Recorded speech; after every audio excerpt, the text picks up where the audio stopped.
Yes, I'm getting really hairy and it's not working. So yesterday I watched I Lost My Body and it's hard for me to place my feelings on how I feel about it. So instead I'm gonna start us off with a little poem I wrote about this movie. I Lost My Body. An animated movie that is not made for kids, about a man who loses his hand in an unfortunate accident. But wait, there's more. The hand is alive and desperately searching to reunite with this guy. This movie is beautiful in the way it's been made, but is it a tale that'll hold out through age? I want to say I love it, but I'm not quite convinced. My brain loved it when we watched it, but my heart has lost interest since. Welcome to Indecent. My name is Vincent and I'm here to take a look at some indie films, both old and new, to help you find what could be your next favorite movie. So if you have a heart for passion projects and low budget masterpieces, consider subscribing to our quest on the journey to find the ultimate independent production. But without wasting any more time, let's dive right into my personal thoughts and feelings on I Lost My Body. I Lost My Body is an animated drama directed by Jeremy Clapin about a cut-off hand who escapes from a dissection lab with one crucial goal: to get back to its body. As it scrambles through the pitfalls of Paris, it remembers its life with the young man it was once attached to, until they met Gabrielle. So if you're a first-time viewer, let me first explain. Yes, that's a lot of firsts. I'm first gonna dive into a spoiler-free section of this review, talking about the movie and sharing my initial thoughts on it without spoiling anything plot-wise or ruining the movie for someone who hasn't seen it. That'll be indicated by a marker down below. Then I will go into spoiler talk, which the marker will indicate, and you will know if you haven't watched the movie. Now's the time to pause the video, watch the movie, and come back to finish the review. So, my initial thoughts on I Lost My Body. On a logical brain level, I loved this movie, but for some reason, and I can't quite put my finger on it, my heart just couldn't connect. And I don't know if it's because the themes do not completely come together for me or what it is, but it just failed to make that lasting impression on me. That being said, I actually did love this movie and I actually really could recommend it to anyone, especially people who have a heart for animated films of all kinds. And the thing that's cool about this movie is it's a French animated film, and that gives it that extra little bit of uniqueness that we're not used to, because most of the animated movies we watch come from an American studio or is an American produced film.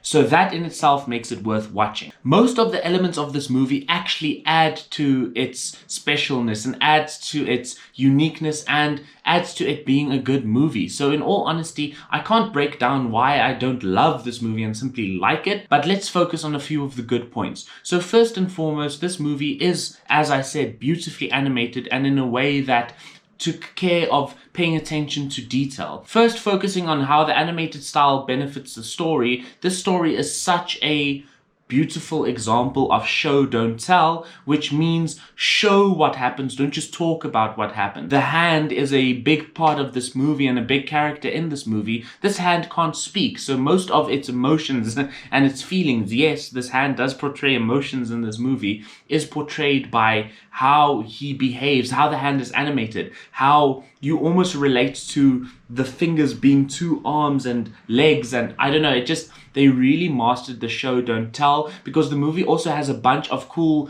I'm gonna call them set pieces, as this hand tries to find its way back to the main character called Naufel, I think it's pronounced. And it's really an awesome journey. There's, for instance, a scene where the hand has to fend off a few rats, which is a very beautifully animated thing. And just how it makes its way through Paris is probably my favorite part of this movie. On the other hand, we have Naufel and his journey with Gabrielle, and I really love that journey as well, especially their initial interaction, which is not spoilers because it happens quite soon in the movie. And I mean, this movie is about how they get to know one another, but essentially their initial reaction is my favorite part of this movie. And it's the part that connected with me the most deeply because it's one of the most honest meet cues I've ever seen. But I'm getting ahead of myself. Let's get back to the animation style. Something that I really loved about the movie is even though they take liberties with the animation to be stylized, even though they are in the realms of realistic animation,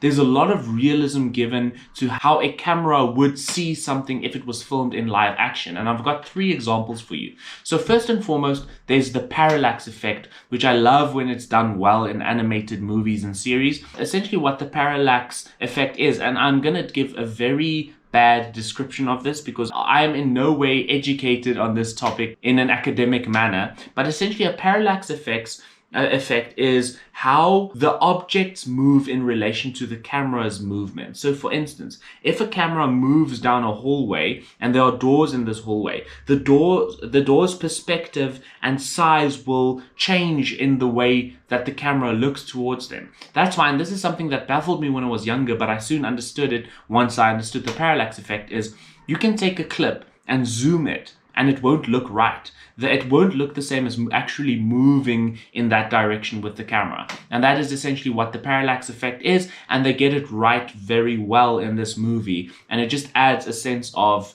beautiful realism to it. Another thing that they get is a lot of motion blur is done really well. Motion blur essentially is if you see my hand do this, you don't see a solid hand move anymore. Whether it's on a camera or in person, at some point it just looks like a blurry mess where you can make out these outlines of my hand as it blurs in movement. And that's something that a camera also captures. And in their animated style, they got the motion blur in a few places in a way that I like. Most animated TV shows and stuff do this though, so not a big deal. But then they've also got depth of field. Now, depth of field is you'll see with a lot of photos and movies, let's say a character is standing on a rooftop and that a camera is focused on this person's face. The whole background, the whole view is going to be blurred out because the depth of field is focused on the person's face. And it's a very blurry background because it's a narrow field of view. I'm not going to go into technical terms. Essentially, it's all about blurriness and how things are in focus. And when something is in focus, another thing isn't, because it's based on where the depth of field lies. So to get that over with, I just think the movie did it well. And I liked these few camera effect quality stuff that they animated into the movie that just gave it a unique feel that I really liked. It's also important to note that this genuinely, as I said, isn't a kid's movie. It's almost beautifully cruel in places to a point where it wouldn't necessarily be great to watch it with your kid. It has adult language to it and adult themes, and it's just, don't be fooled into thinking because it's animated, it's a kid's movie. Nevertheless, it's not gratuitous in any way. It is quite toned down, but it's just real. It portrays things as they are. It's a very set in this real world animated movie. And yes, I know there's a sentient hand in it, but that being said, it's very much based in our world. Probably my favorite aspect to this movie is its soundtrack. I think the soundtrack and score is done really well, and it has such a strong Daniel Hart quality to it. Now, Daniel Hart is probably one of my favorite composers. He did the music for Comet as well as for A Ghost Story, amongst other things, and those movies have just brilliant scores. So the music in this movie, and I have forgotten the name of the person who did the score, but they did an excellent job, so kudos to them because it really builds to the feel of this movie. And just to wrap up spoiler-free talk, like I said, I really like this movie, but I failed to connect with it on a level that I wanted to, but I am open to accepting that it is at a fault of my own and that I wasn't paying attention enough to the clues and subtext that is in this movie, because I think there's a hidden story that needs to be revealed by paying attention to its themes. I might give this movie another watch just to pick up the themes that it was trying to communicate, but I'd love to see what you discover as you watch this movie and tell me how it impacted you on an emotional and thought level and a spiritual level, you know? But that wraps up our spoiler-free talk, and just before we move into our spoiler talk, I'd just like to ask you that if you enjoy indie movies, if you enjoy supporting the little guy, if you just enjoy film in general, please consider subscribing to me, as I aim to share hidden gems with you twice a week, Tuesdays and Fridays, and I'd love to have you along on the journey. Now, we're moving over into spoiler talk. Now, I don't really have any big stuff to discuss other than perhaps the ending of the movie. I feel the ending of the movie failed to tie things together. Essentially, the movie is about these two big plot lines, the hand and the person, rushing to meet at this one climax point. And that climax point didn't seem to pay off for me. And I mean, the whole movie is almost about these two things coming together. And I was excited to see how it would pay off, and I felt like it didn't completely.